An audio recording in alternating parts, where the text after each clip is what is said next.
Here's how to fix if Apple ID sign out is grayed out on your Mac. Now, if you're trying to sign out or log out of your Apple ID, but it won't give you the ability to tap on it, I'll show you how to do it. But first, hit the subscribe button down below. It really helps me out. Thanks, guys. Now, let's get into your settings. So let's just go to the top left and tap on the Apple icon here. And then we'll go down and tap on System Settings. Once we're in the System Settings, you can see if I tap on my name at the very top left and I scroll down, you'll be able to see sign out is grayed out. Even if I click on it, it doesn't do anything.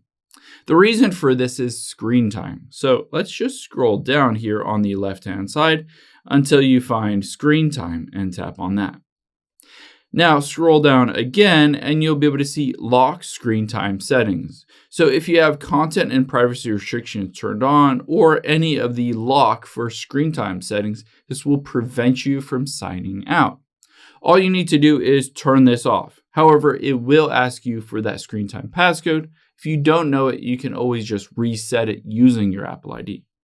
But if I enter this in now, and you can see now it is turned off, all I need to do is go back to my name at the top left.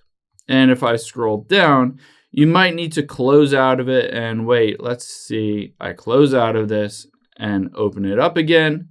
It might take a few seconds to get to sign out. There you go. I can tap on that sign out button and you're good to go. Hope this helps. If it did, hit the like button down below and leave a comment if you still have any questions. Thanks, guys.